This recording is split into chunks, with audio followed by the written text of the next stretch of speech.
grabe talaga nangyayari ngayon sa abot kamay na pangarap na kung saan pinakita na nga ang episode para bukas. O ito nga yung teaser. Yes guys, na ito ngang mga hostages sa loob mismo ng kulungan is natatakot, no, at talaga nag-aalala para sa kanilang sarili at para sa kanilang buhay kasi nga delikado talaga to, no, guys, no, na kung meron talagang hostage taking kahit sa totoong buhay is talagang nakakaba yun.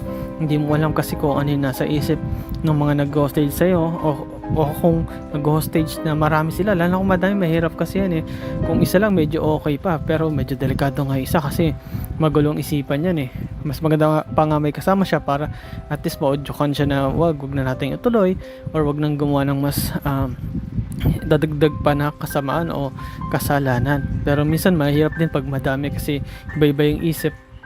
Kung isa gumawa ng mas masamang gagawin sa isang hostage nila, so delikado yun at talagang nakakaba yun sa sitwasyon na yun. At dito nga guys, makita natin na kinakabahan pa sila kahit nga itong si Moira is natatakot hindi lang sa kanyang buhay, hindi lang sa mga katabi niya, lalong lalo na dito sa buhay ng anak niya na si Zoe, na kung saan dito nga si Zoe at talagang kung matatandaan ninyo is tinutukan na nga itong si Zoe dahil nga napakarud pa rin na ugali, no? Nag-aangas-angas pa rin siya dun sa mga hostage taker na pwede niya yun ikamatay. Sabi nga niya, buti na lang inawat ako ni Annalyn at kilala ko ito, kilala ko lolo niya pero ikaw hindi, so anytime pwede kitang barilin, pero dahil ginagalang ko at nirespeto ko si Annalyn is bubuhay na lang kita. At nakita mo talaga na ito ngang si Zoe is talagang tatakot din na nawala yung pagkamaldita niya kahit itong si Moira.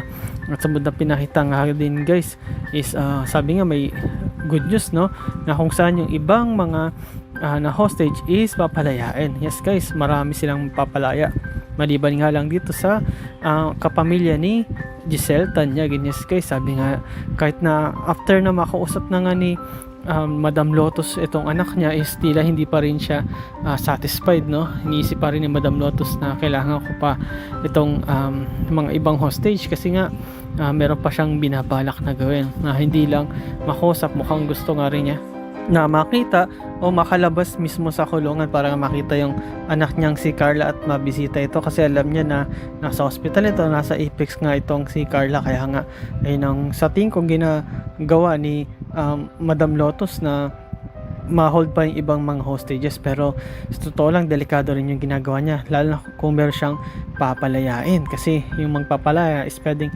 magtawag yan ng ibang re-rescue sa kanila baka may iba pang dumating na pulis. Pero syempre dahil hostage yan is yung mga pulis is hindi rin yan maggagawa o mag-move ng carelessly o kung ano-ano lang, kasi pag nakanti to o nagalit yung mga hostage taker, pwede lang patayin lahat ng mga natitirang hostage nila. Yes guys, kaya nga kapag ganitong sitwasyon is kailangan talaga mapagbigyan mo yung mga ng hostage kasi yung kadalasan mga nag-hostage is nade-depress yan o may mga problema talaga yan na hindi lang nila kayang ma-resolve o hindi lang sila mapagbigyan, kaya wala silang choice kundi gawin namang hostage para mapagbigyan kung ano man yung gusto nila. At kapag napagbigyan naman sigurado naman susuko na yan.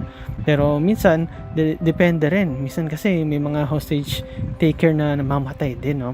O kaya may namamatay sa mga hostage nila, so parang ganon. So let's pray na lang na walang mangyaring ganon, no? Lalo na dito sa nandito pa sila Annalyn at sila Lynette, sila RJ at nandito rin kahit si Moira, pero delikado yon. Pero dito nga guys, pinakita din na ito nga nag-usap tong mag-ama at sinasabi nga mismo ni Justine na gusto niyang tumulong dito sa mga Tanyag, pero sinasaway siya ng kanyang tatay at sinasabi nga sa kanya na ano bang ginagawa mo? Nalilimutan mo na yata na ang reason kung bakit tayo nandito is makuha ang kayamanan ng mga Tanyag at siraan nga ito, lalo na itong si Giselle, at makuha yung kayamanan nila at maibigay ito para sa'yo o mapunta ito para sa'yo. Ngunit makikita mo mismo dito kay Justine, kahit sa mga mata niya at mga kilos at mga galaw niya, na tila nagbabago na ito, na tila lumalambot na nga ang puso nito, lalo na dito sa kanyang nanay, at mukhang hindi niya na nga gustong gumante, no?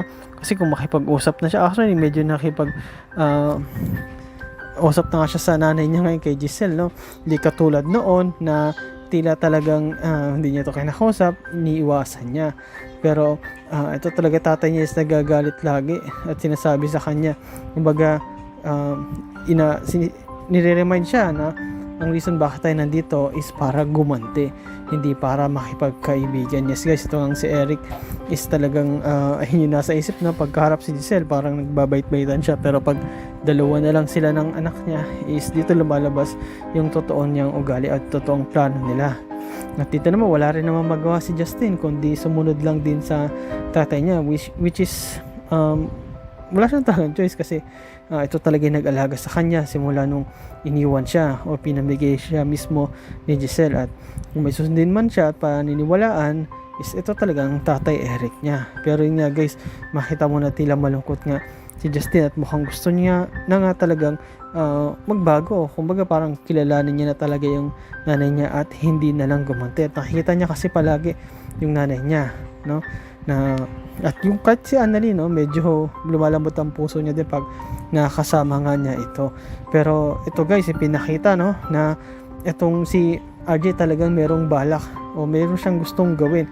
Kasi nga gusto na nga niyang makawala o makaalis sila sa pagka-hostage nila kasi iisip nila na delikado yung buhay nila kahit mag-stay lang sila doon kung paano kung gawin o pag-isipan ng hostage na patayin sila, wala silang kalaban-laban. Kaya nag-iisip nga ito ng paraan kung paano makakaalis. Ngunit itong si Annalyn, itong si Lynette, pinipigilan siya na wag gawin nyo kasi baka mas delikado pa yung mangyari. And then yes guys, dito nga nakakita ng tiyempo itong si RJ na may isang nagbabantay doon na medyo parang inaantok kung nakita niya rin yung baril. Kaya ang ginawa niya, sinempuhan niya ito at nagmadali siya nung nalingat yung isang bantay at lumapit siya at nakipag-agawan siya. At yung ginawa nga ni RJ is nasuntok niya yung bantay na yun, no, na babae para makuha niya yung baril. Pero napansin agad ito ng isang kasamahan kasi nga medyo nag-iingay din sila at inaawat nga talaga ni Annalyn si RJ, yung tatay niya, kahit tong si Lynette.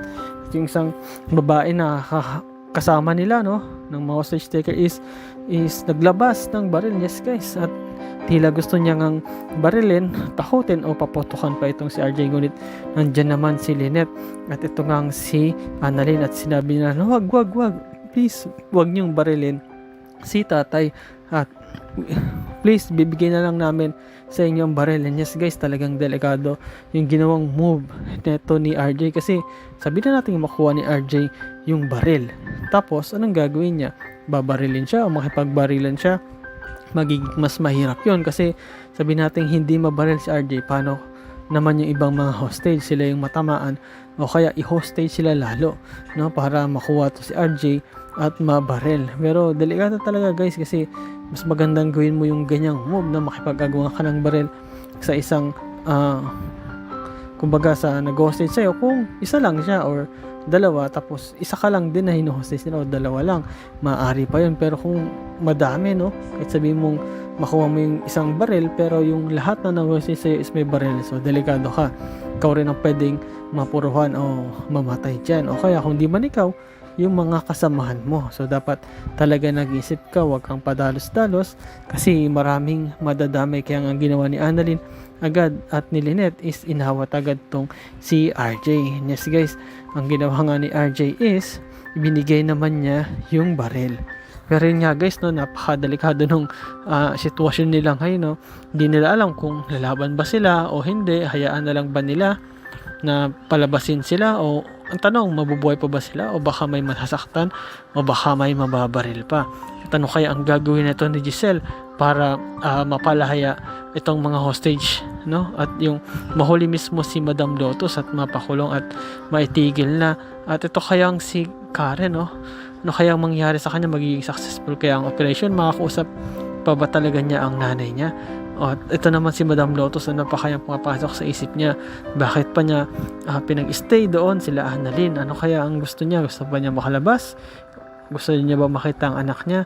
O baka may mas masama pa siyang balak at hindi magandang gawin sa mga na-hostage niya? And yes guys, panood natin ng full episode niyan bukas. At salamat sa panonood niyo sa aking channel, sa inyo pag-like, pag-comment at pag-share. At yun lang guys, ingat palagi. Bye-bye.